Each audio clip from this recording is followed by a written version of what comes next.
The Take Care Men podcast is intended for educational purposes and not intended to be personal medical, therapeutic, or counseling advice from us or any guest to you. Watching or listening to the podcast or getting answers to questions does not establish a therapist-patient relationship and is not suitable for advice, diagnosis, or treatment regarding medical or mental health conditions.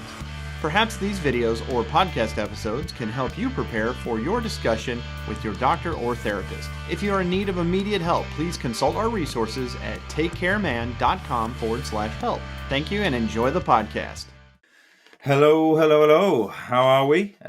Welcome back to another episode of the Take Care Men, a mental health podcast. We're on episode 9, believe it or not. We're approaching the big 1-0. It's been a while since we recorded an episode. It's becoming a bit of a habit, Todd. I think we need to be a bit more, consistent. But well, that would require life to be consistent.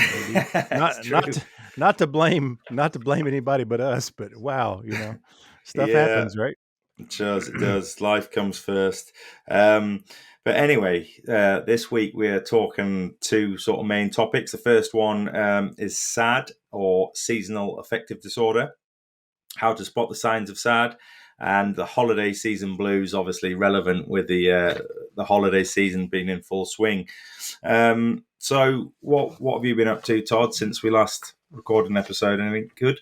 Let's see. Good. Well, I went to the beach for Thanksgiving. This is the first Thanksgiving without my father-in-law, but also without my stepmom too, for my dad. And so I went by and visited with my dad on my stepmom's birthday, which was the day before Thanksgiving, and then went down to the beach. My mother-in-law wanted us all to go down there for Thanksgiving, which I did. And on my YouTube channel, I actually went by the Florida High Point, which is kind of a joke because it's just 345 feet. Don't ask me what that is in meters. I can't do the translation. But it's basically, it's barely a hill, right? So those not familiar, on my YouTube channel, I'm doing a series of shaving on the highest points in each state in the U.S. And so far, I've only done Tennessee and now Florida.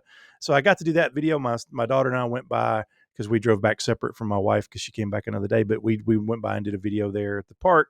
So that was good. Then I had my booster injection for COVID and had a bad reaction to that. It kicked my butt for about 3 days. It was bad. And then obviously have a cold on that. I have a Pfizer. Yeah, I had the Pfizer one. When was my booster? On Saturday, and I had the Pfizer one as a booster. I had the AstraZeneca as my 2 doses, and then the Pfizer one, and it made me ill. I mean, I'm ill anyway, so apologies to anybody listening that I'm still feeling a little bit rough. But I had not bad reaction, but it definitely reacted to it. So. Well, it's better than obviously, getting sick and having COVID. And right now, the Omicron's going kind of crazy in the UK, right? The Omicron. Yeah. It's a great name. It's not a great thing, but I'm sure Omicron, wasn't that the thing that killed Optimus Prime in Transformers the movie? I was going to say, it sounds like something out of sci-fi, no doubt. Yeah.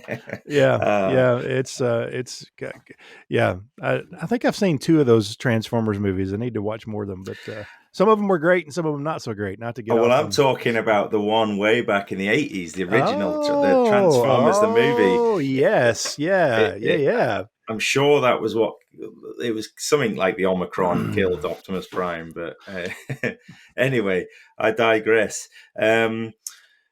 So let's have a quick recap on the last episode, which was all about checking in and I guess looking out for your buddies and your friends and families. I think we had quite a good, not reaction, but we had a few people saying it was a good episode and they got quite a bit from it. So if you want to listen to that, you can go back and listen to that. It's obviously on Spotify, iTunes, on the Take Care Man website. There's some good information on there. So obviously we've got the 2 giveaways. That's the reason people listen to this, surely. That's it. So there's nothing we're doing, obviously. So I don't know if you want to talk about the US giveaways, Todd? Yeah, so we had 2 giveaways for the US, and again, one of the reasons we're doing this is because Andy and I actually have product to ship, and so we're trying to keep the shipping costs down here. So for the HCNC shave stick and razor, once again, Pedro Fiasco, aka Ben, aka HD Crossbones, is our winner for the Hendrix Classics and Company. I think everybody's just going with HCNC these days. And then our new sponsor, so to speak, is Crown and Crane out of Woodstock, Georgia. I love their product, by the way. I'll be doing a video pretty soon of it. And the winner of the $20 gift certificate to Crown and Crane is Garrett Smallwood, shaving disciple, former guest on, I think, episode 2? Something like that. Yeah. Well, congratulations, guys. Yep. Yeah, it's probably worth noting as well, there was only 3 entries, so you had a 1 in 3 chance or 2 in 3 chance of winning. So I think Will Land was the other entrant, so unlucky Will, but I think Will is a new listener, or at least he's somebody that's come out the woodwork is listening. So yeah, please continue to listen. I think we'll be doing the same giveaway in the US for this episode. Are we doing a razor and a shave stick? Are we doing? Yes, I still have another razor and a shave stick, I believe. Yep. Yep, so that there'll be another 2 winners from this episode.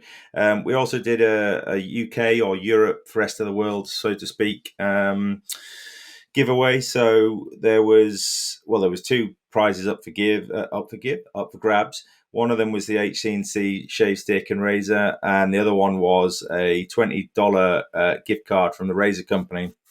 We only had 1 entrant. So Adam Brazendale, aka the Ink Shaver on Instagram, congratulations, mate. You won that. So you can choose, it's up to you. You can choose the razor and the shave stick, or you can choose the $20 gift card. Just let me or Todd know, and we'll sort you out with that. So what do you have to do to win one of these prizes? I hear you all asking. Well, it's as simple as this. All you have to do is comment on the video, whether that's or the video or the podcast on this episode, whether that's on YouTube, Spotify, wherever. Just comment with a question with regards to this episode or anything to do with mental health in general, and you'll be in with a chance of winning one of those prizes. It's as simple as that. So, good luck to everybody that's going to enter this competition or this giveaway.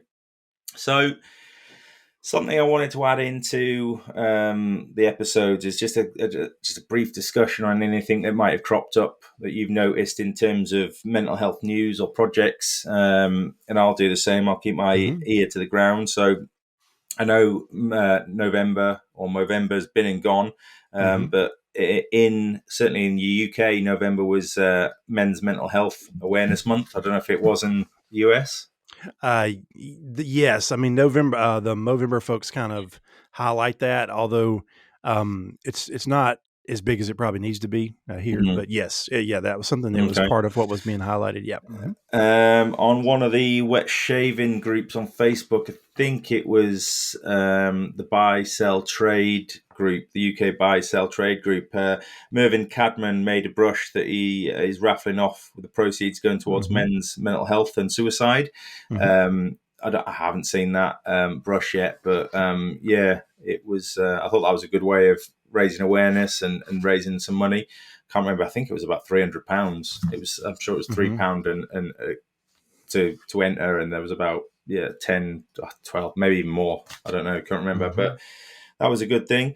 And then my company, so Yorkshire Water. I think I've been with them nearly 6 months now. They actually brought a life coach in to talk specifically on men's mental health and basically looking after yourself. And that was for an hour a couple of weeks ago. and that was quite. I thought that was a really good thing to do. You know what I mean? There was no cost. It was a free online event for employees of Yorkshire Water, men and women. I mean, I don't think there was any women on there other than the lady that organised it. But yeah, shout out to Yorkshire Water for doing that. You know what I mean? Yeah, that's awesome. Yeah, it makes people feel valued. You know what I mean? Mm-hmm. Whether it's genuine or not, I'm sure it is genuine. But that I certainly got involved in that, and I let the guys know that we're on that Teams call about this podcast. So you never know, we might get some more listeners out of that. There you go. So yeah, that was stuff I picked up on. Anything off the top of your head, Todd? No, I haven't heard any new initiatives today. I guess we just mentioned that we're one step closer to having a project of our own come out.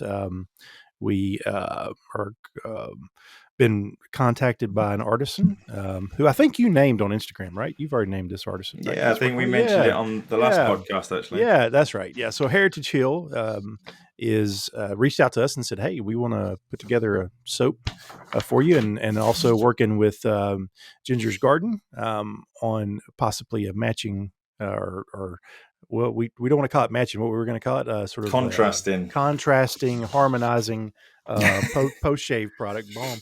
But anyway, yeah. So I sampled 2 more fragrance oils this week, and I think we have a winner. So look for an announcement about that coming up very soon.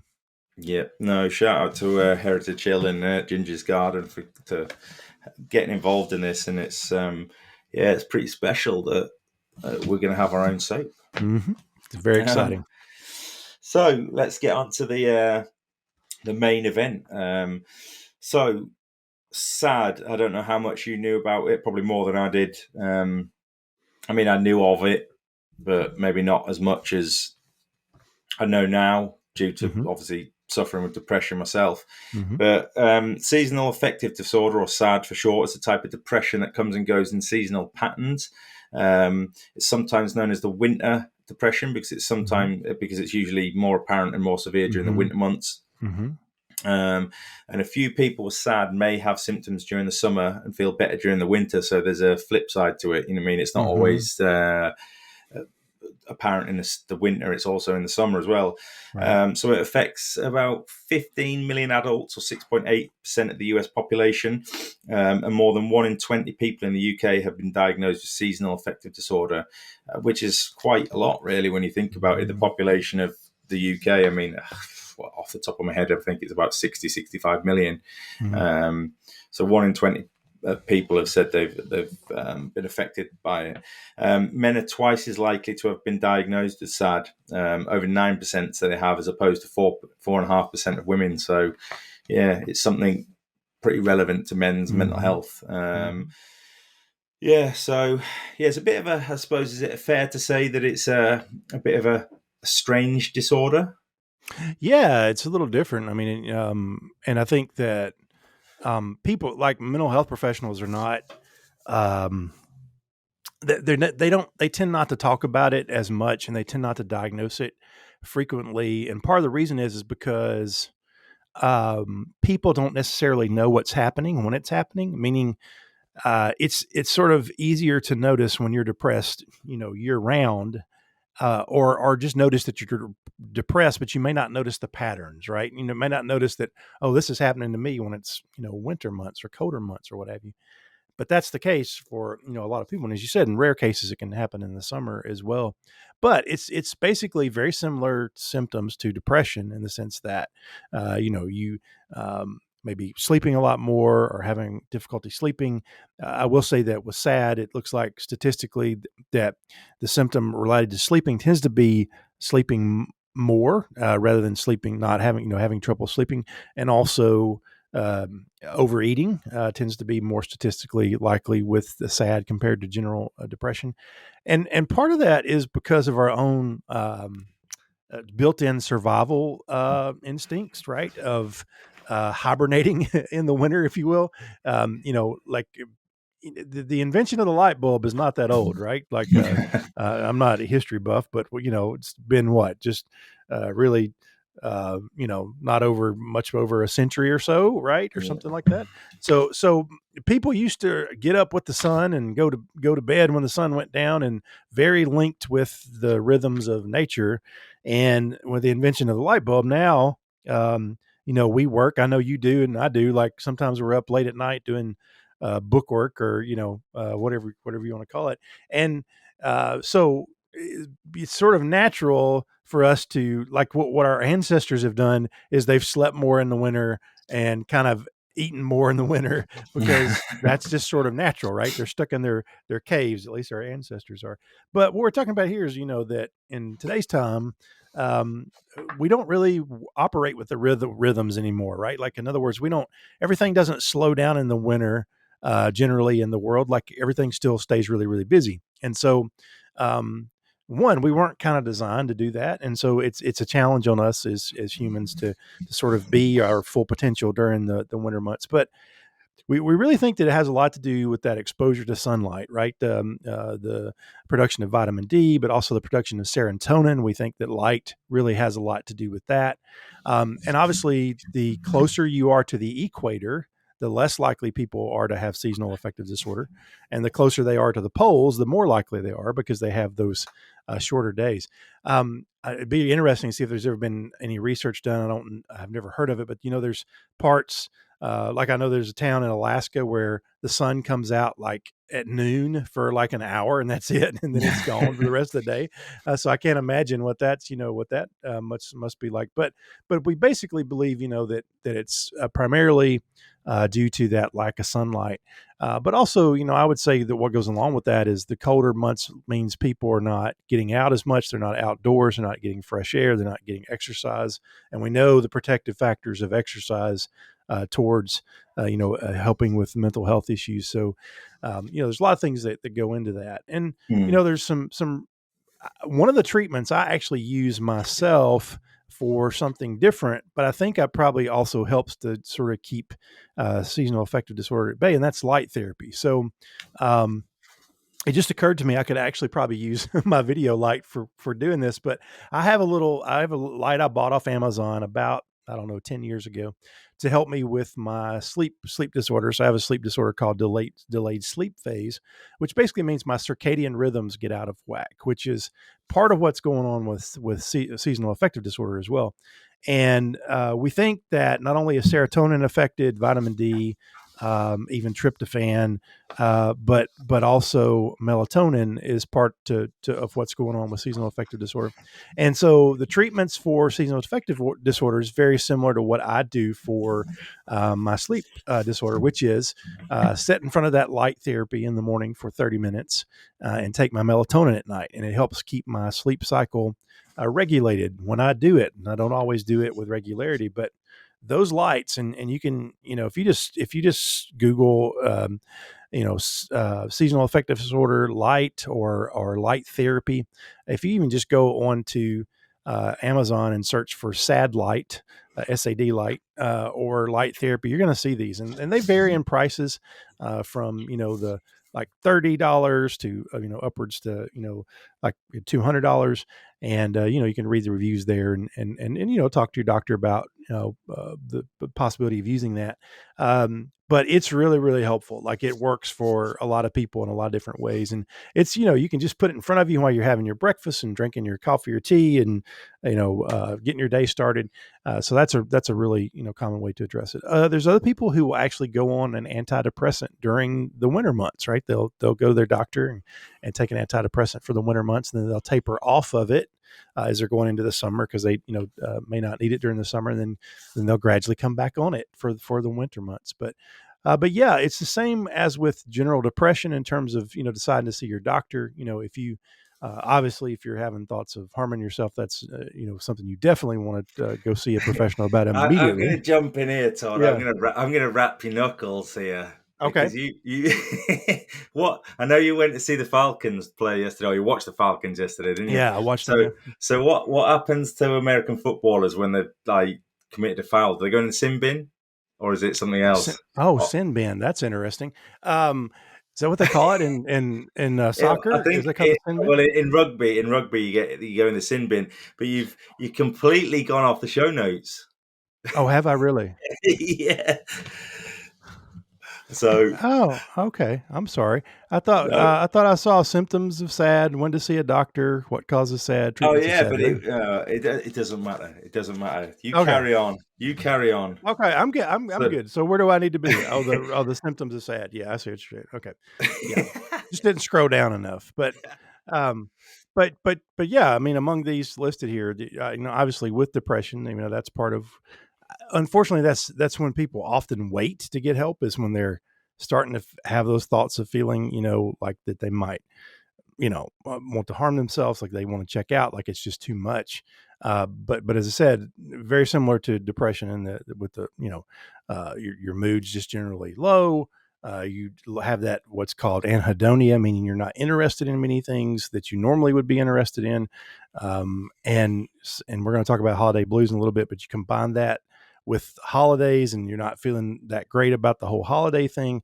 As we've mentioned before on the channel, one of the ways depression tends to manifest itself in men is through anger. So people often think, well, if you're depressed, you're just going to be down and crying. But usually men, when they're depressed, they're snapping at people. They're really short. They're flying off the handle, that kind of thing. Obviously just, feeling like there's no, future, feeling like you can't do anything. And, that's part of the struggle within the winter too. And I think it's important to mention here that not to sort of gender cast people, but a lot of guys are involved in a lot of physical labor jobs. They're construction. So my dad, who's in his 70s, he still works basically construction. He puts in septic tanks and operates a backhoe, and he can't do that as much in the winter because it's wetter. There's more rain and snow and stuff like that, and so he's not being as physically active. And he's more prone to depression in the winter months because he's not getting out there as much. So he tends to be more sleepy and doesn't have as much energy. He actually tends to have more back problems in the winter because he's not moving around as much. So this is true for a lot of men, I think, that tend to work with the seasons and can't work as much. And for some people that means less money during the winter months. But yeah, we mentioned the whole thing about sleeping. And yeah, this is important. Point too, is I mentioned before that part of this is built into our natural sort of survival tendencies, but part of that overeating is us like craving carbs, right? Craving the foods that pack on the pounds pretty quickly.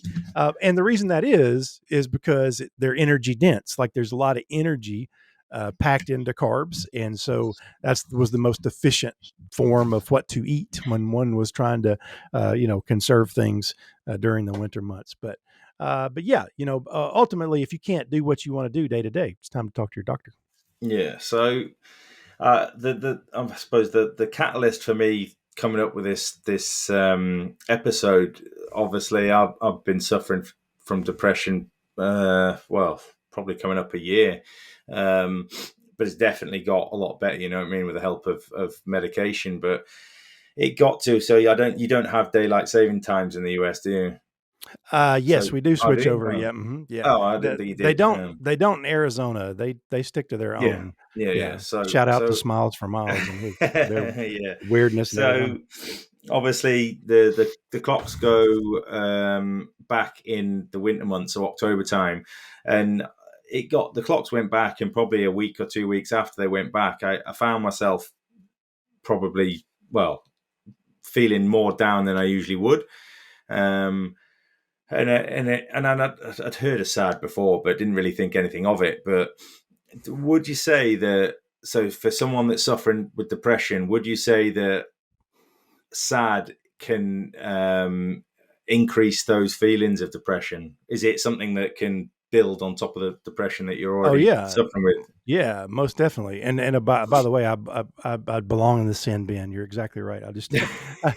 I was looking at I was running through the summary, the summary rundown instead of the details. But anyway, but yeah, no, it's similar to, obviously, like, I mean, maybe not the best analogy, but as I was talking about, like, I had that reaction to the COVID vaccine, right? But I also developed a really bad head cold on top of it, right?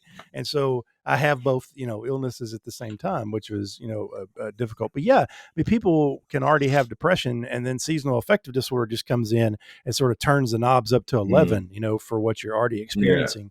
And, that definitely can happen. And I think a lot of people experience it that way, that and a lot of people, I mean, I've talked about this on the show before.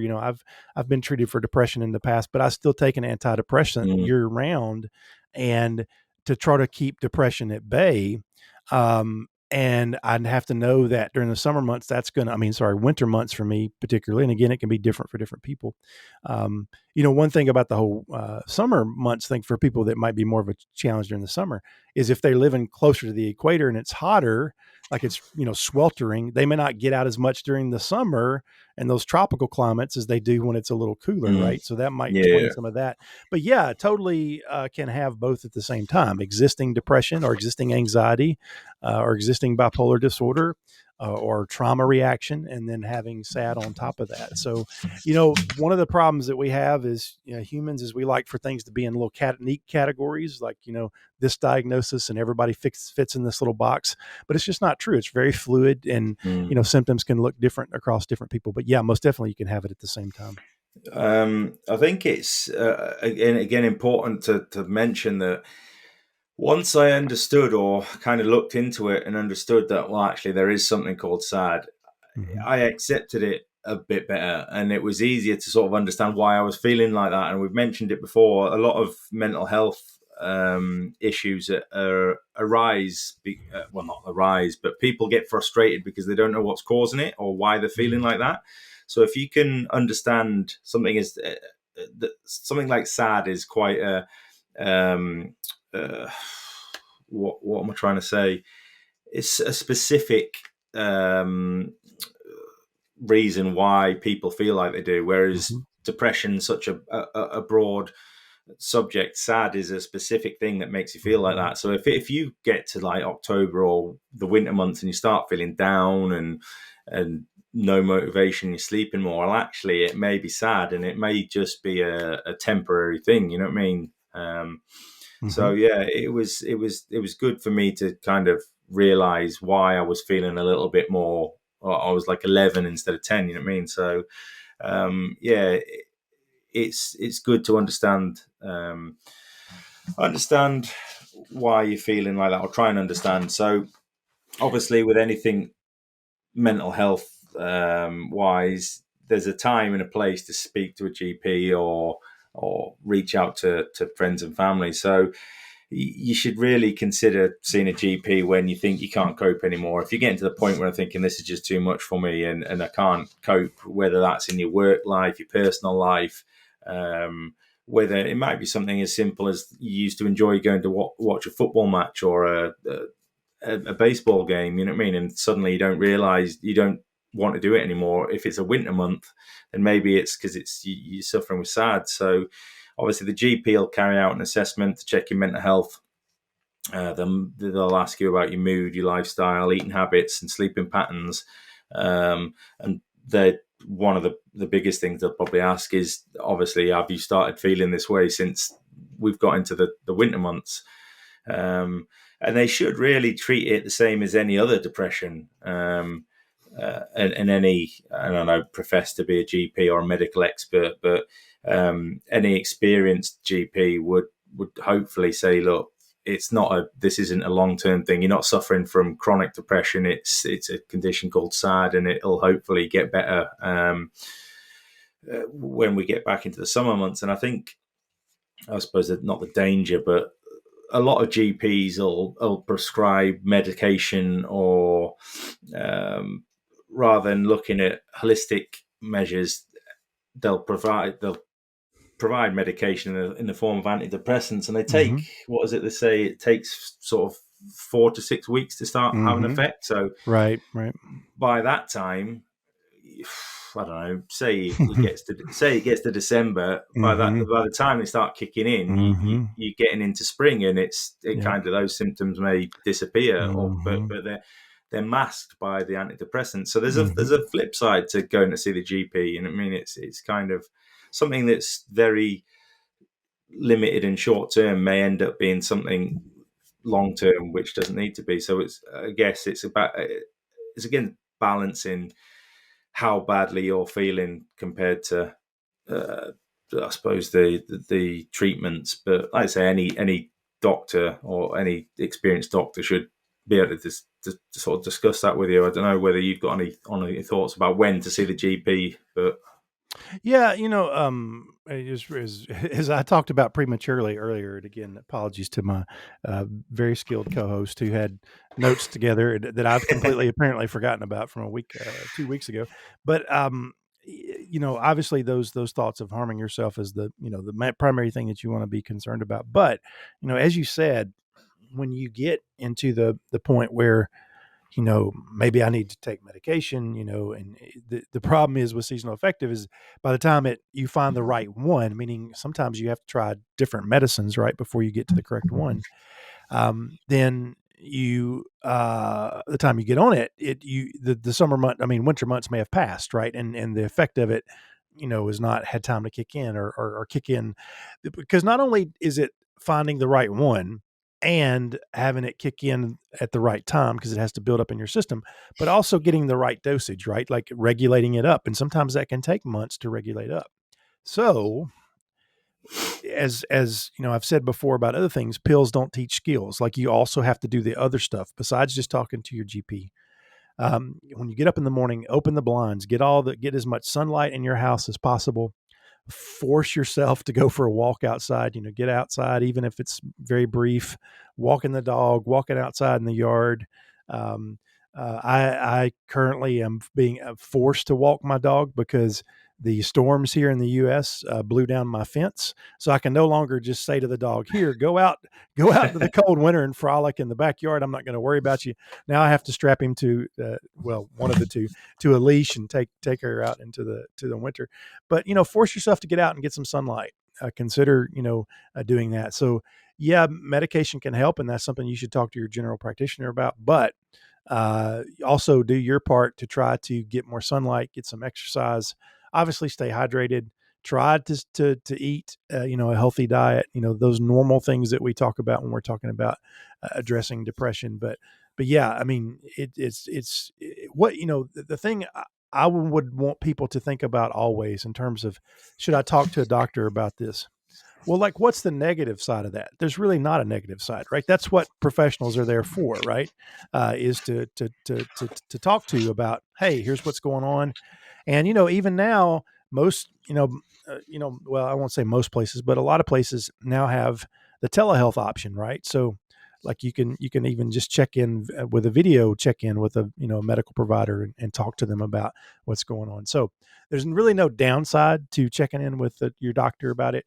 And if you're in doubt of, like, could I be dealing with this, just simply ask and talk to them about it.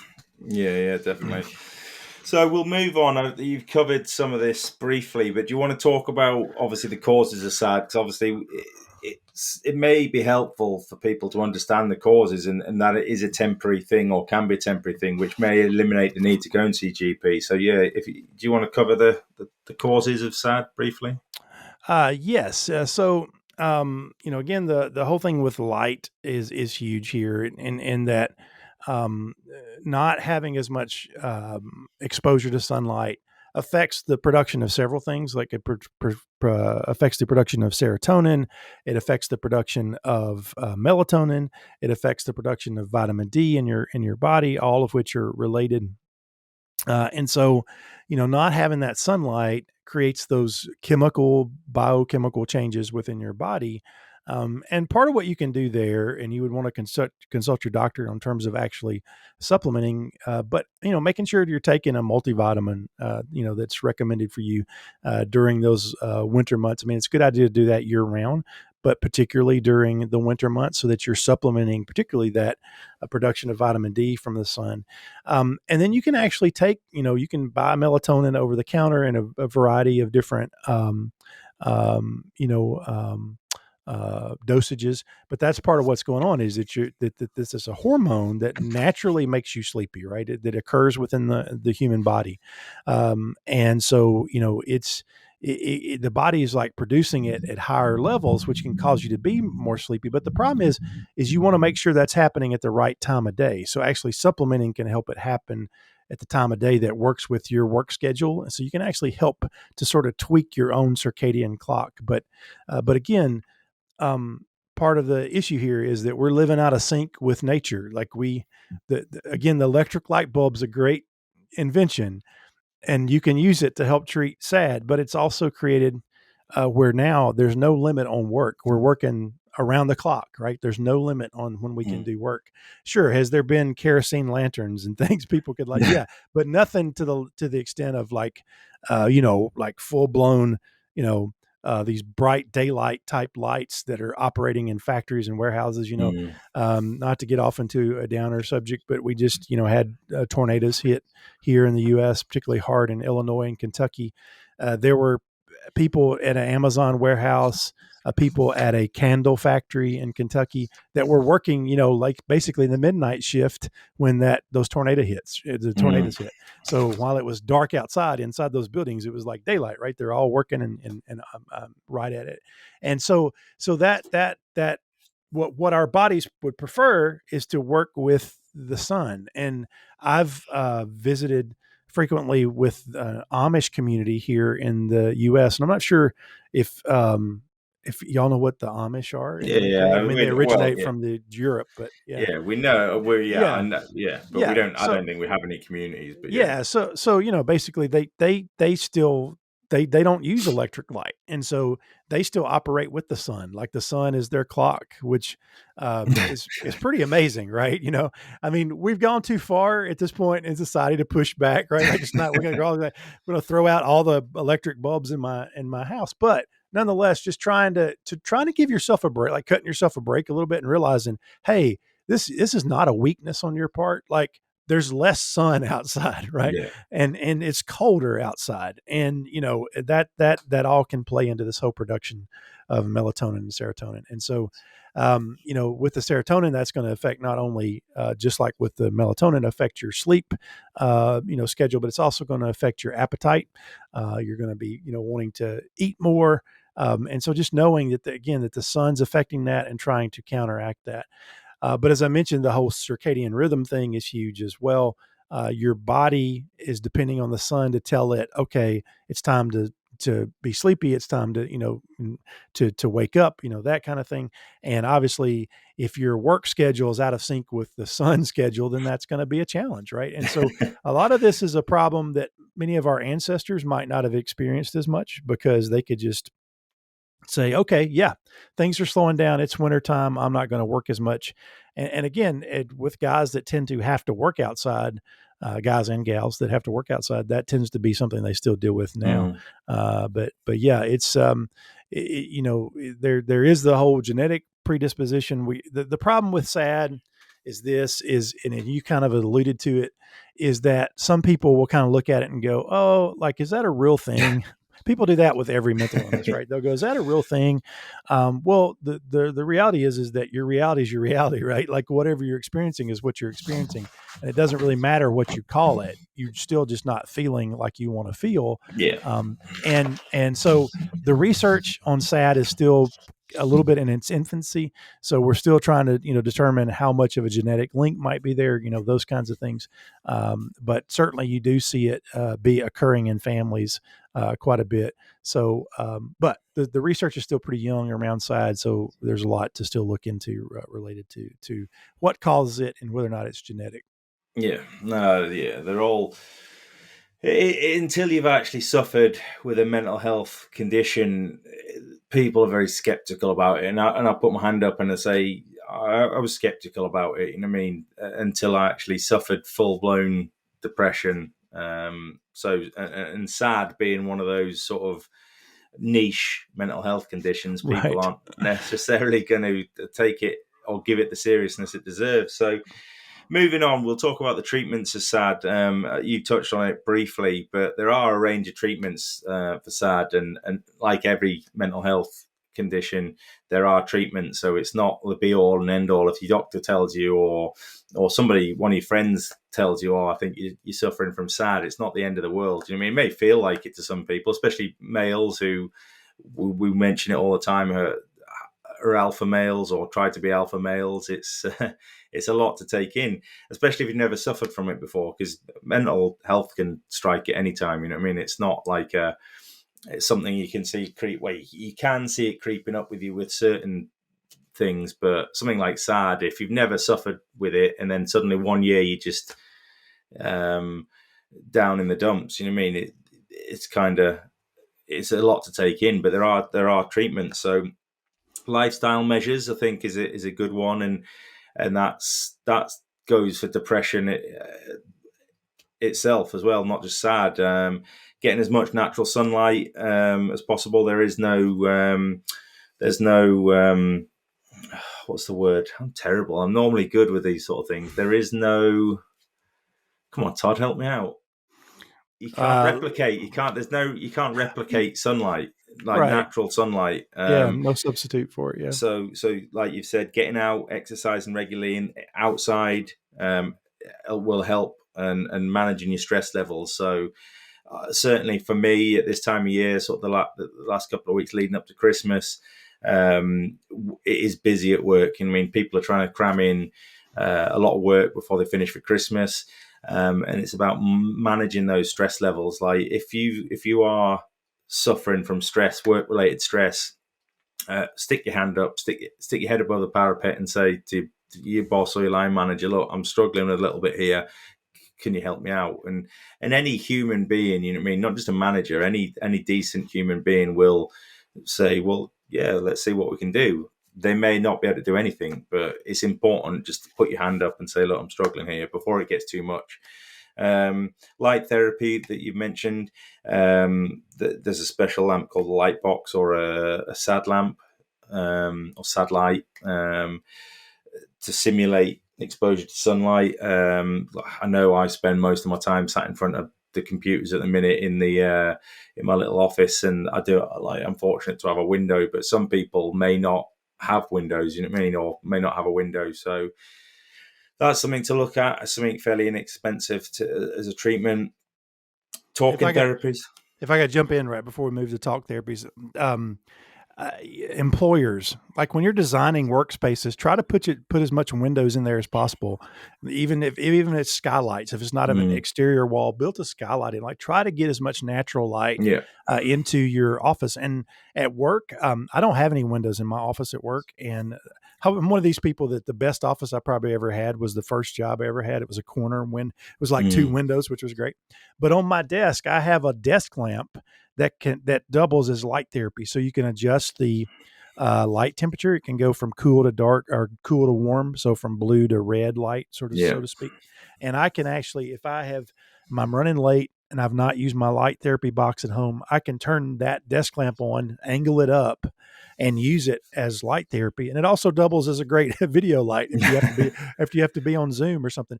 But what I wanted to mention real quick before we move to talk therapies is there's actually these towns in Norway. I don't know if you've heard about this, where they put mirrors on the mountaintops because there'll be like these towns that are in valleys, and they actually angle the mirrors to hit the sun and reflect light down into the valley. So I'll put a link to it in the show notes. But if you just Google Norway mirrors sunlight, they actually put these huge mirrors on, and they have them synchronized with the sun to move with the sun and reflect light down into these little valley towns and villages so that people have more sunlight. I think that's really, really cool. Yeah. Sounds like something from Mad Max, doesn't it? Like the right along with the Omnicron name. Yeah. So we'll just touch on this. Talking therapy such as cognitive behavioral therapy, CBT, or counselling, even if it's short term. I mean, there are specialists out there that I'm sure specialise in SAD. And antidepressant medicine, I'd say, is probably the last line of defence, really. Just as you mentioned earlier, because it can take so long to take effect, or it can take months to get that level right, or find that that one that works for you. So I just want to say this because it makes me sound like I know what I'm talking about. So an example of an antidepressant is a selective serotonin reuptake inhibitor, or an SSRI. That'll roll off the tongue eventually. When we're at episode 20 or maybe episode 100, I'll know exactly what it is. But again, reaching out and helping those that seem that they need to help is a form of treatment. You know what I mean? So something we didn't touch on the last episode, which I think it is important. Over at the Movember website, they suggest before helping someone, there's a list of things you should do to make sure really that you're in your own, I suppose, the right state of mental health yourself before you start helping somebody. So they are you in a good state of mind? So is your mental health in a good place? Do you have time to listen? If somebody, you know what it's like. If you're talking to somebody and they're busy at work, they don't always have time to listen to you, and they'll be nodding their head and going, yeah, when actually they're not even listening. So talking and listening is sometimes harder than talking, because you've got to give that person your undivided attention. So yeah, do you have time to listen? If they're not ready to talk or don't want to talk to you, are you okay with that? I mean, I can't really imagine anybody wouldn't be, but some people are so passionate about wanting to help, they won't take no for an answer. So you've got to know where that person's limit is, you know what I mean? Mm-hmm. And if you ask how they're doing, like I do it all the time, I'd say, oh, how are you doing? How are you getting on? If you ask how they're doing, are you prepared for the answer to be, oh, not good, or I'm struggling a little bit? You know what I mean? Because it's right. It's not a natural reaction, is it? Or not a natural response, really. And it may be that person just has come to the end of the line and they don't have anybody else, and you're the person that kind of they open up to. So are you prepared to answer that question or engage with that person? Because if you're not, don't ask. Because people do it, don't they? They say just as a passing comment, oh, how are you doing?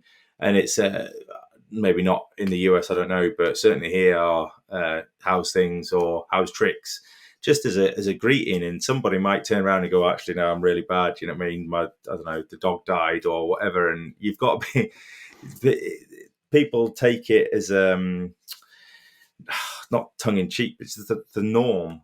Whereas maybe, I don't know, maybe if you really want to find out how somebody is, you need to have a better way of asking, or a less formal way. I mean, I don't know. Yeah, I mean, like, excuse me, what comes to mind is like, often those are happening in passing, like you're just either passing in the hallway at work, or you're, running into each other during a live on social media or on exchanging messages or whatever. But, maybe even setting up a time, like saying, hey, I'd really like to talk to you. And maybe even like, because what's true is you're going to benefit from reaching out to people too. You know what I mean? Like, that's not the motivation, but you're going to benefit from talking to somebody too. So even sometimes if you're concerned about somebody, setting it up and saying, hey, I kind of got some stuff I need to talk about, and sort of set it up under the guise of like, you kind of need to talk to somebody about something, but that's kind of a two-way street, because people usually share when you've shared. That's one of the powerful things is, because you might see somebody that's dealing with something, and you may kind of sort of identify with that. But yeah, people tend not to seem very sincere sometimes when they ask it. And I think we're so used to just going, oh, I'm fine, I'm good, or whatever, or thinking to yourself, well, that person doesn't really care, so why would I bother telling, them? I mean, everybody knows that person, though, that every time you ask them, there's something bad going on. You know what I mean? And so I think people have also, like, they even may stop asking that kind of question. But, the thing is you have to trust adults to act like adults. And what I mean like that is, if you sincerely ask someone, hey, how's it going? You doing okay? How are things? You might want to ask more than one question, and just see how they respond. So asking specifically, like, how's your family? How's your kids? How are things at work, or whatever? Because it's real easy for people to skip over by just going, yeah, I'm fine, I'm good, everything's okay. But if you ask them real specific questions, and again, not super probing, questions, but just questions that may make them think of something more specific is a good way to approach it. Yeah, no, definitely. And another thing taken from the Movember website, and I like this. I like acronyms because it allows you to remember things a lot easier. They use them in the army all the time, but this one in particular is ALEC, which is a 4-step model. So ALEC, or Alpha Lima Echo Charlie. So A is ask. So like we've already said, ask how they are, but make it genuine. You know what I mean? If you genuinely want to see how somebody is, it might be a close work colleague. Ask them, but ask with direct questions, obviously not too personal. Listen. So if somebody says, "Oh, well, actually, I'm sort of struggling with this at the minute," listen to what they have to say, and be genuine with that comfort in ear. E is encourage action. So if you think you can, if you think they need to speak to the doctor or they need to ring a helpline, encourage them to do it.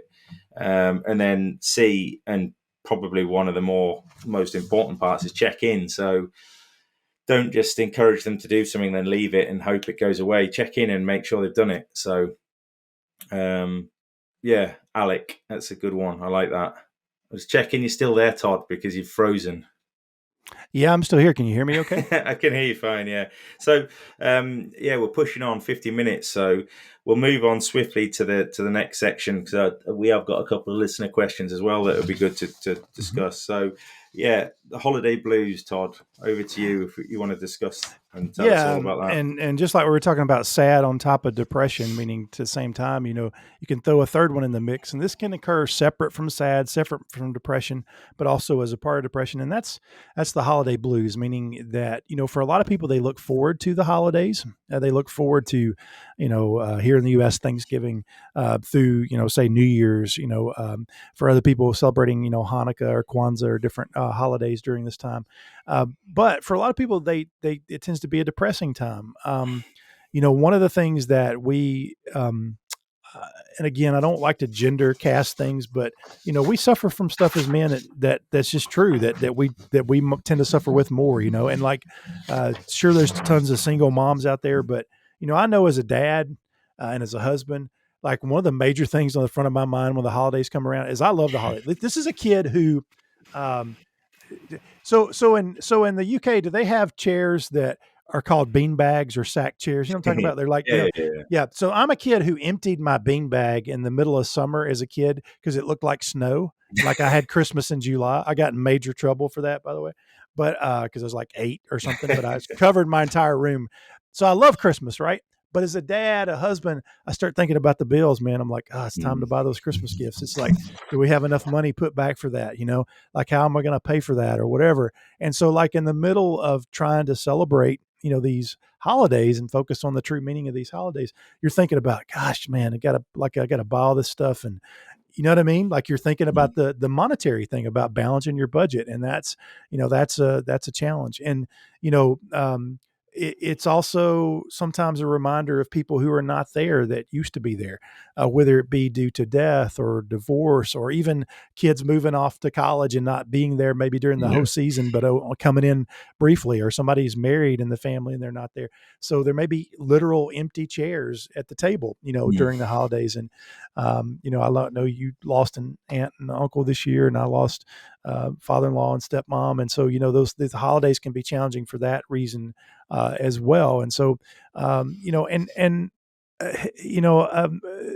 it needs to be mentioned that just like family can be helpful, family can also be toxic, right? Like sometimes being around family is, I think I've mentioned before, there's a singer who has a song that is titled something about, I don't like half the folks I love, meaning there's people that we're related to that we love, we care about, but that being around them is kind of toxic for us, right? Like it tends to be a negative. And there, there can be even history of abuse, right? That, you're going back to a parent's house who was abusive to you or whatever. Like there's a lot of different things there.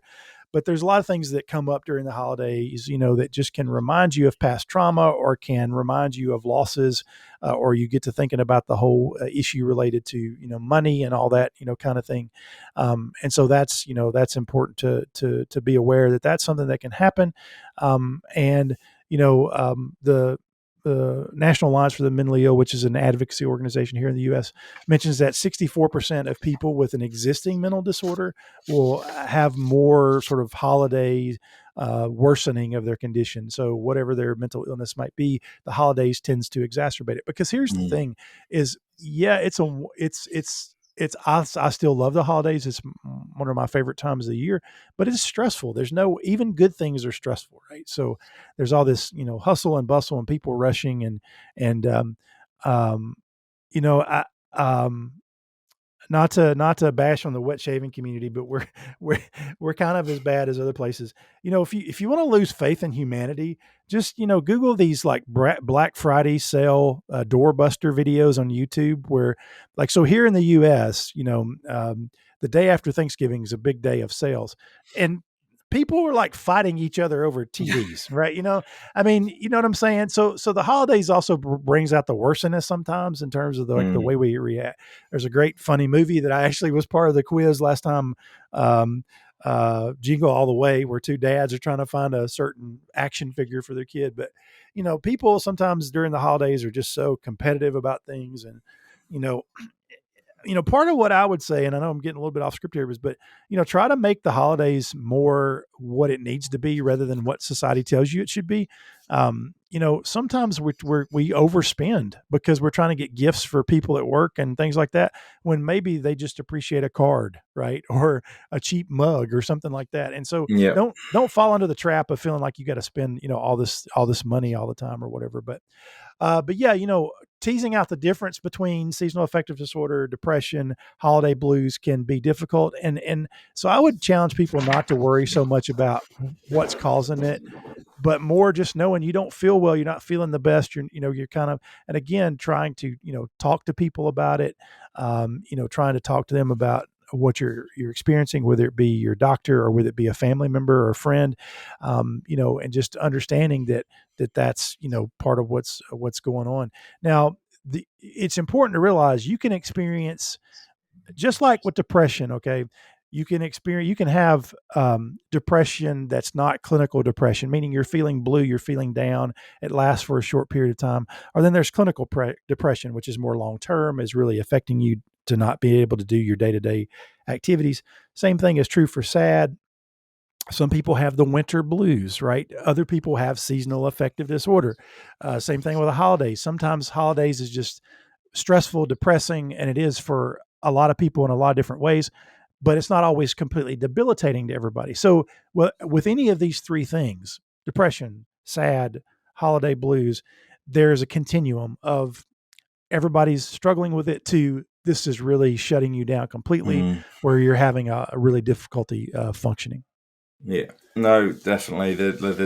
I suppose there is this distinct similarity, but at the same time, they're two very different things, aren't they? So, yeah, it's again, it's important to remember that the holiday blues don't last forever. They last, I suppose, during the holidays, but you're right in what you're saying in terms of people fighting over Black Friday deals and everything else. But I think sometimes, certainly in, I don't know, when people get, somebody gets a large mail call and they're really proud to show it off. Other people, it may actually affect them during this time of year because they may not have the money to buy the amount of things that other people do. So as much as you're excited to show off your mail calls, just take a step back and think, actually, especially if you know somebody as well that's been struggling financially, do I need to put all this content on YouTube and do I need to, I don't know, is that fair to say? Am I being unfair? No, I completely agree with you. In fact, I try to stay away from unboxings. I recently did one for my birthday present. I got the cane, the whole cane set from PAA. But no, I've long hated unboxings for that reason. And I apologize to our viewers for being brash, but I don't know other way to say it. It's men, after all, listening to this podcast. But so there's a saying, a lot of people say, like, stuff turns into a dick measuring contest, right? I feel like that's the thing. It's just like, who can outdo each other? Like, I've got a big mail call. Or they'll even say in the title, huge mail call. It's like, Are you supplementing for something else that's not huge? You know what I mean? Like it's this whole issue of like, you're exactly right. Like there's people who are on fixed budgets. They're struggling to get by. They fell in love with this amazing hobby, which has great benefits. But, I've talked about tons on my channel about how it can get a little crazy in terms of the purchasing and people it's just like an addiction to anything else people can go out of. And so sometimes we're fueling that stuff. We're triggering people, we're enabling people to do that. And ultimately, like, just enjoy your products. Do you really have the need to, watch, unboxings? And I think, I will say, I think some people maybe live vicariously through it. Like they enjoy seeing other people open stuff. It makes them feel like they're kind of doing that too or whatever. But yeah, overall, I think, I have many friends that do them. I've done, like I said, I did one recently. It was a short, TikTok/Instagram video, but, as a general rule, I think they're kind of stupid. I think they're kind of dumb. I really don't, yeah. I was going to agree. I don't see the point in them. You know what I mean? It's kind of, and I thought about doing them myself when I've got a parcel or something, and it's too much effort to kind of go, well, this is what I've got. I'd rather mention it during a video if I'm going to record it and say, look, I was sent this by whoever, or I bought this from XYZ, rather than post a video, because you're kind of almost covering the content twice. I don't see the point in them personally, but no, I think they got started particularly around Apple products because the packaging is so cool. Yeah. And so like, I've got a video coming up about Crown and Crane. Shout out to them for sponsoring the show. But I took a picture of their box recently. In fact, I've got it here. I mean, I know that we got conveniently located, but occasionally I'll show packaging after it's been opened, just because like they have, I don't know how we can say this. They have like nice tissue paper and a little sticker and all that kind of thing. So, I can see people doing that, but it can be triggering to people of like, oh, well, and you sometimes wonder, are people buying anything for other people on Black Friday, or are they just buying crap for themselves? Like, I don't understand the purpose of this, but yeah. No, it's true. It's a valid point. So we'll move on again. We've got a couple of listener questions this week, so we'll fly through these quickly because time's ticking. So the first one is from Pedro Fiasco on YouTube. Ben HD Crossbones Pedro. So he said, question from North Dakota. What do you do if a family member has a substance abuse problem and they don't want any help? Thanks for the great content, Todd and Andy. Yeah, first what I ask, what do you do when somebody has three names and don't know which one to use? Again, I'm just messing with you. So yeah, I mean, here's the challenge with substance abuse, at least here in the U.S. I can speak to this particularly from so part of what I used to do is in my job is I would send people to the state psychiatric hospital that needed to go, right? And you could do that for mental illness. In other words, you could make someone go against their will for mental illness. However, if there was a substance issue involved and the doctors thought that was the primary issue, in other words, they would say, oh, this person's addiction to opioids is a bigger issue than their depression, when the reality is they were probably using opioids to help treat their own depression, but they would say this is a substance abuse problem. And there's a whole separate, unfortunately, at least in the US, a whole separate treatment system for substance abuse from mental illness. Some places have gotten better at doing dual diagnosis. They treat both things at the same time. But unless someone breaks the law here around substance abuse, you can't force them to get substance abuse treatment. Only a judge can do that, right? However, what's real common, and if you just, there's actually a whole show series on a channel called, it used to be called Arts and Entertainment, it's A&E, but Intervention. It's a series called Intervention, and it's all about profiling people who have addictions. And at the end of the show, what happens is all these people come together that love them, friends, family, and they stage what's called an intervention. And if you just Google substance abuse intervention or, family intervention, you can see these things happen. But people basically prepare written statements, and you can do this with therapists. So you can contact a local substance abuse treatment facility and say, hey, I've got a loved one that I'm concerned about, but I don't think they want to get help. How can I get them help? And they'll actually help you stage an intervention. And so what is involved there is that friends and family come together. They'll write these prepared statements to read to that person. And So a lot of what's happens in substance abuse treatment is we talk about people hitting bottom.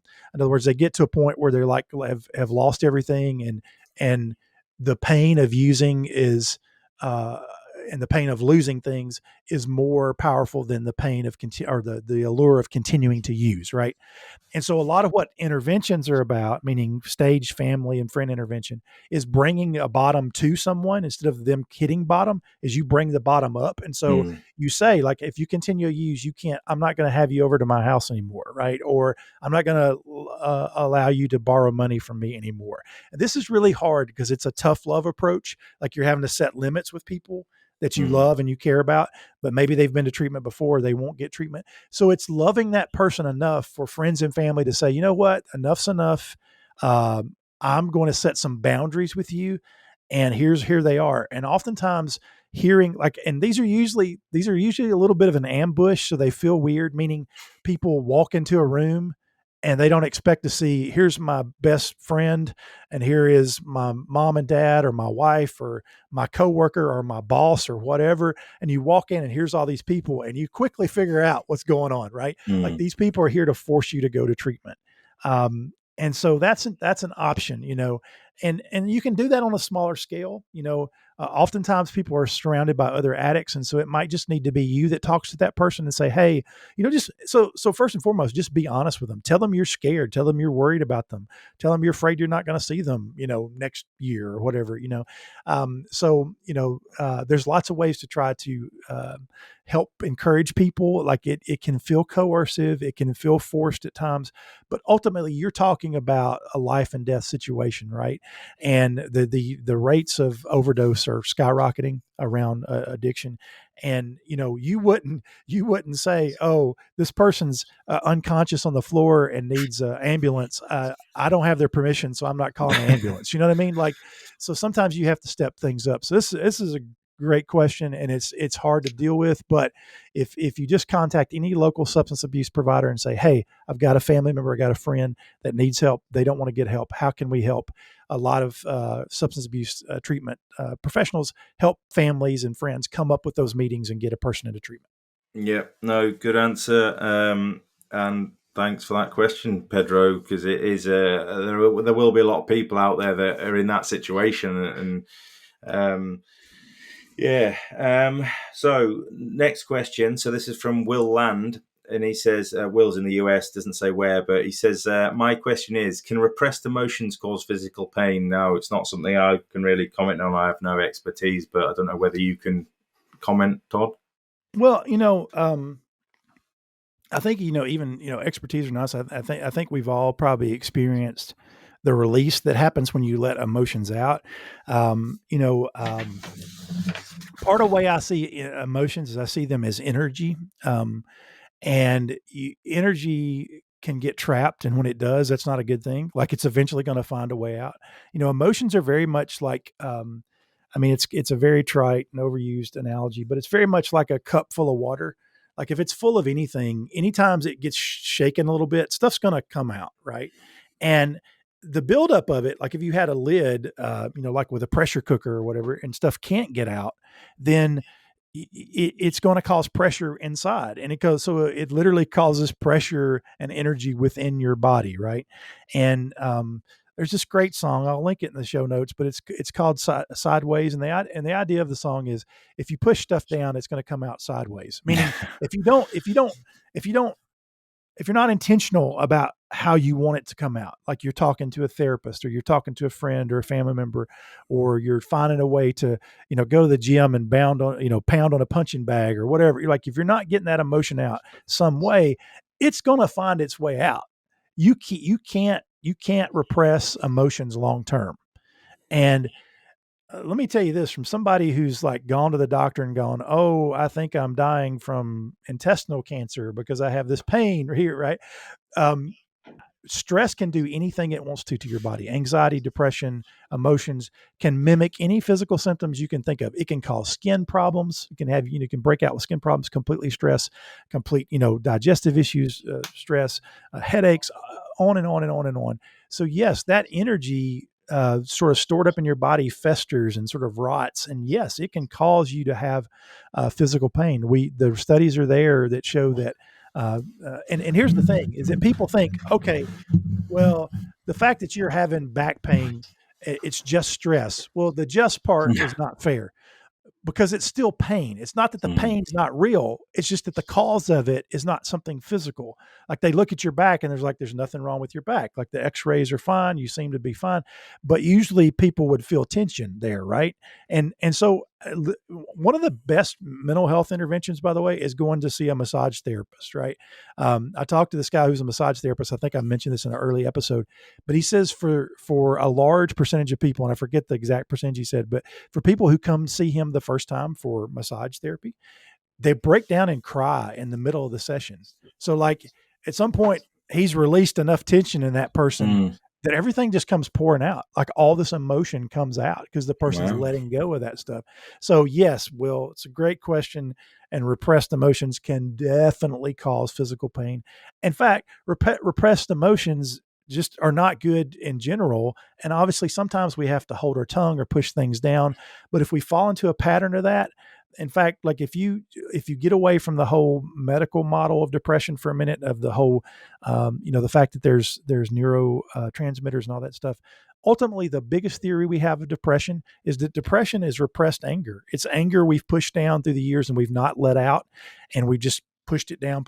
Cause like that's part of, I was listening to a mental health podcast this week, and I need to go comment on this episode, but the episode was really good. It's not normally a mental health podcast, but it had a mental health episode, but in it, they were talking about, hey, you need to seek help or whatever.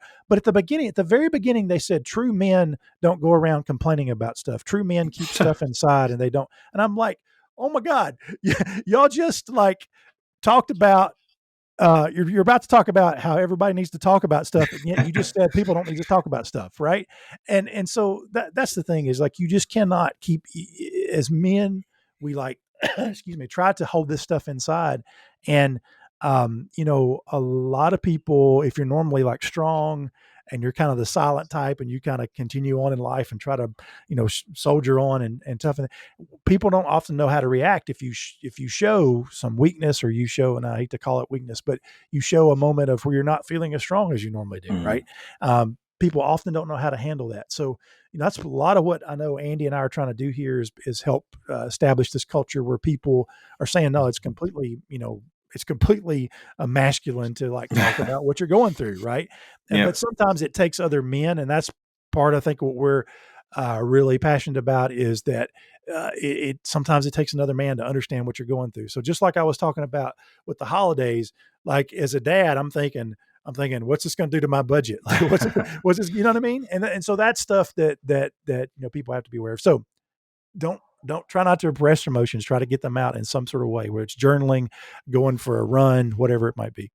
Yep. No, 100%. So yeah, thanks for those two questions. If you have got a question on this episode or anything to do with mental health, obviously you can comment on the YouTube video. You can comment via Instagram when we put up the post on Instagram. You can comment on the Take Care Man website.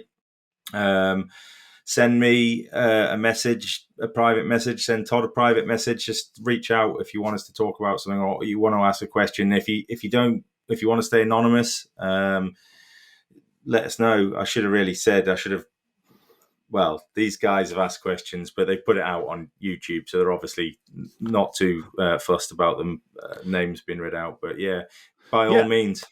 And if I just want to say real quick, if you like really want to be like, so if you have a question and you don't even want us to know who you are, if you go to takecareman.com and there's an area there to comment or ask a question, there's a way to do it completely anonymously through a form on the website where it doesn't capture any of your information other than what you type in. So it's not asking you for your name or anything. So there's a way to leave an anonymous question or comment. So please make yourself, take up the opportunity there if you'd like to leave an anonymous comment or question. Because not only do we want questions, we'd also like comments, like how to make the show better, like for one of the hosts to actually read the notes and know what's going on. Yeah, no, in your defense, like you said, it was 2 weeks ago, wasn't it? We were supposed to do this and yeah, it's Maybe it's my what is it? OCD. Yeah, well, I imagine my students probably would tell you, "Oh, he does this all the time. He just starts talking. He thinks he's the only person in the world, and he just rambles on for 30 minutes." So, yeah. No, it's good. It's good as long as we get the point across. That's the main thing. Right, on to something a little bit more lighthearted. The quiz. I'm scared. I'm scared. So the last episode, Todd put together a good quiz. But it was themed, shall we say, mainly around the US holiday programs and Snoopy. Snoopy isn't my area of expertise, if I'm honest. But I've put together a quiz for Todd. There's 10 questions. They are, I suppose, vaguely around the British. Oh Lord. Well, no, not really. They are and they aren't. I mean, you could ask. There's a holiday vibe anyway. There's a holiday vibe going on. They're not all around British, not pastimes. What's the word I'm looking for? When you do something all the time, like traditions. Yeah, British traditions. That's it. So. 10 questions. There's a point for each question, so it's out of 10. Do you have something to write your answers down on? Yes. Hang on one second. Yes, I do. Okay, good. I mean, they're all fairly straightforward, the questions, and you may do well, you may not do well. So, are you ready? I'm ready. Right, let's go. So, question 1. Doctor Who is a well-known British program. Then they do a Christmas special every year. For 1 point, can you name any actors, past or present, who have played the Doctor? Just write your answers down, and we'll go through them. Question 2. There's a debate amongst movie fans whether Die Hard is actually a Christmas movie. Personally, I don't think it is. It's just it's a movie that's set at Christmas, so it's not. In my mind, it's not a traditional Christmas movie. But for a point, can you tell me which British actor played the villain Hans Gruber in the movie? Okay. Question 3. What time is the Queen's speech broadcast every year on Christmas Day? Okay. Question 4. Tom Hanks plays the conductor in which 2004 animated Christmas movie? Okay. Question 5. In which country is it tradition to eat KFC for Christmas dinner? There is a country, believe it or not. Okay. Question 6. Which fruit is traditionally put in a Christmas stocking? So there's 3 answers, 3 possible answers. They're all the same fruit. I'm maybe giving you too much of a clue, but if you give me any one of those, you can. I'll give you a point. Wait, they're all the same fruit, or they're 3 different fruits? Well, they're the same variety of fruit, let's say. Excuse me. Okay. Question 7. Traditionally, if you're on the naughty list, what does Father Christmas bring you? And I'm not sure if this is just a British tradition or this is a worldwide thing. Okay. Question 8. In which song is Father Christmas asked for a 54 convertible, a yacht, and the deed to a platinum mine? Okay. Question 9. What is the name of the reindeer in Frozen? Okay. All right. And then question 10. Which English actor joins Kermit the Frog and Miss Piggy for a starring role in the Muppets Christmas Carol? All right, say it again. Which English actor joins Kermit the Frog and Miss Piggy for a starring role in the Muppets Christmas Carol? Okay. All right. So, how do you want to do this? Do you want me to read them all out again, or do you want specific ones? Yeah, just read. I mean, I'm ready. I'm ready to give my answers. Yeah. Okay, right. So, question 1. Doctor Who is a well-known British program which does a Christmas special each year. For 1 point, can you give me the name of any actors, past or present, who have played the Doctor? David Tennant. Yes, it is. Yeah, I'll give you that. That's exactly the same Doctor as my wife gave me as well. So, question 2. There's a debate amongst movie fans whether Die Hard is a Christmas movie. But for a point, can you tell me which British actor played the villain Hans Gruber in the movie? Alan Rickman. Yeah, well A.K.A. done. Severus Snape. Severus Snape, yeah, no longer with us. Rest in peace, Alan. My favorite role he played was the sheriff of Nottingham in the Robin Hood movie. That Prince of Heaves, yeah, he was good. He's hilarious in that movie. Yeah, by the way. He is. Yeah. 2 out of 2. Well done. So, question 3: what time is the Queen's speech broadcast every year on Christmas Day? Yeah, I have no idea. I went with noon. No, it is 3:00. Is that tea time? Is that like? I don't know. Maybe there'll be a reason why it's 3:00 every year. I don't know, gotcha. But it's not. Yeah, we wouldn't consider that tea time. But okay. Question 4: Tom Hanks plays the conductor in which 2004 animated Christmas movie? Polar Express. Well done. Question 5: in which country is tradition to eat KFC for Christmas dinner? So I gave this answer because I watch Paul H's other channel, the Hot and Spicy channel, or Vauxhall, or whatever it's called.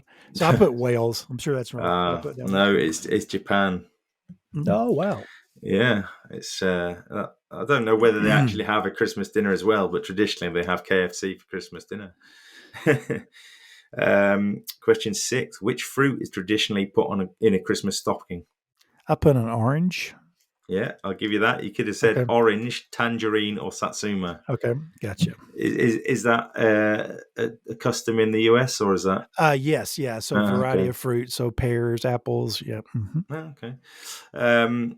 Traditionally, if you're on the naughty list, what does Father Christmas or Santa in the US? What does he bring you?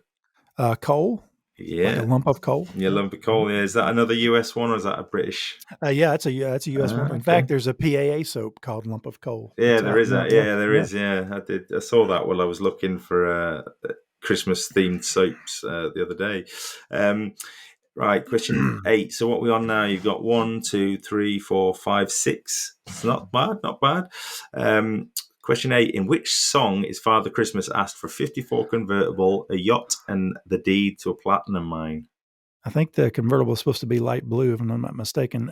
Santa Baby? It is, yeah, correct. Okay. Question 9. What is the name of the reindeer in Frozen? I always get the guy and the actual reindeer mixed up, but I put down Sven. It is Sven, yeah. So what's the guy called? He is Sven and Olaf. No, it's not Olaf. He's the Olaf is the snowman. Snowman. I can't remember. Sven and my daughter's going to be so mad. Anna, Elsa, Sven. Anyway, it doesn't matter. I'm going to have to I'll Google it now because please do. Yeah, it's going to bother me too. I'm racing Google in my mind. Let's see. Sven. Christoph, that's it. Yeah, I love the scene in the first Frozen movie where he goes to the guy's cabin and you're talking about the towel. Yes. Yeah, that's brilliant. So it is Sven. Well done. So last question. Which English actor joins Kermit the Frog and Miss Piggy for a starring role in The Muppets Christmas Carol? Michael Douglas. Oh, you got the first name wait, right. Wait. No. I know the name now. I said Douglas, but I know the name. Yeah. Can I say it even though I'm going to get it wrong? Can I say it? You can say it, yeah. It's Michael Caine. Yeah. It's, I'm going to have to take your first answer, Todd. Everybody does Michael's accent all the time. Everybody loves to. Oh, yeah. Michael from the Caine. Italian jobs, you're only supposed to blow the bloody doors off. So what region, county? London. So London. It's a Londoner. Yeah. Okay. Yeah, he's probably a little bit more posh in the Batman trilogy with Christian Bale, where he plays Alfred. He's probably a little bit more, not well spoken, but yeah, typically British, I suppose. Yeah, he's from London, mate. London goes up the old apples and pears. I think he is anyway. So yeah, let's tot up the answers. So 1, 2, 3, 4, 5, 6, 7, 8 out of 10. Todd, well done. That's a good quiz. I like it. It was. I mean, some people let us know how you got on in the comments on YouTube or wherever. But yeah, I'd say that was a little bit more easier than the one you gave me. Yeah, my apologies. I feel bad. But yeah, no, we do love a Christmas quiz, and it's actually I think this is probably the last episode we'll do before Christmas, isn't it? I mean, the next one will be scheduled for, I think, either the 25th or 26th. I don't think I could. Maybe the 26th. I don't know what do you do on Boxing Day? I'm usually with family in Alabama, so I'm usually still with family then. Okay. Yeah, so I'm still away down in Alabama. Well, yeah, I don't think we'll manage to sneak another episode in before Christmas. Well, but it'll feel right kicking off 2022 with episode 10. That'll feel like appropriate. Yeah, definitely. We might try to no promises, but we might try to sneak in an IG live or something as a fun I was going to say, thing. Yeah. We need to make up for the hash of one I made last time. But I did notice on the CDB did a live with a Canadian Mafia show and Melly Mel. They actually had a timer on the phone to make sure they didn't go over the time limit before it cut out. But yeah, that's a good idea. I'd like to do another IG live. Yeah, even if it's short or whatever, just almost as a Christmas, maybe a Take Care Men Christmas party or something. Yeah, definitely. Yeah, maybe inviting some guests. Yeah. I mean, IG is easy to organize stuff on. You can do it at the drop of a hat. So yeah, we'll have a think about that. So just a quick recap. So we've obviously got the two giveaways, so the one in the US and one for the UK and the rest of the world. Obviously, the US, there'll be the HC&C giveaway, there'll be the Crown and Cane giveaway. The UK, there'll be the HC&C giveaway, and then there'll also be, so this is open to anybody, anywhere, is the Razor Company gift card giveaway. So yeah, please do comment, just ask us a question on this episode or anything to do with men's mental health or mental health, and you'll be entered into the giveaway for the next episode, which will be I'll tell you, it may be next year, but we may do it in the IG live. It's always fun to do it live. So yeah, just make sure when you comment, you let us know whether you're in the US or the UK or the rest of the world. Make sure you just comment, leave a review on Spotify, Apple Podcasts, Podbean. Let's get the word out there. If you've enjoyed it, let us know. If you think we could do something better, or you think we could add more content or do a different section, let us know. But most importantly, obviously, just try and take something away from the episode, because that's the main thing. If somebody's acting a little bit different or you're worried about somebody, like I say, reach out to me or Todd and we can try and help you out. We're not going to sort of sit here and say we're medical experts, but yeah, Todd certainly got a lot of experience, and I've got a lot of real life experience. So yeah, especially coming up to Christmas, it's a difficult time for a lot of people. Just be there for one another. Think about one another. It's easier said than done. I'm guilty of being selfish myself sometimes, but just reach out to each other, whether you're in the wet shaving community, the pomade community, the podcasting community. Just take the time to ask somebody genuinely how they're doing. So if you do unboxing videos, whoever you might be, yeah, don't do unboxing videos. Don't do them. It. Yeah. Friends don't let friends do unboxing videos. Yeah, exactly. But yeah, thanks for listening as always. Thanks to all the guys that have sponsored the podcast and give us prizes. It really does mean a lot to us. Obviously, thank you, Todd, for joining and passing on your expertise. We haven't got a topic set for the next episode, but if obviously you guys want us to do a specific topic, let us know. And I guess all that's left to say is have a very Merry Christmas and a Happy New Year. Bye, guys. Yeah, bye, guys. Take care.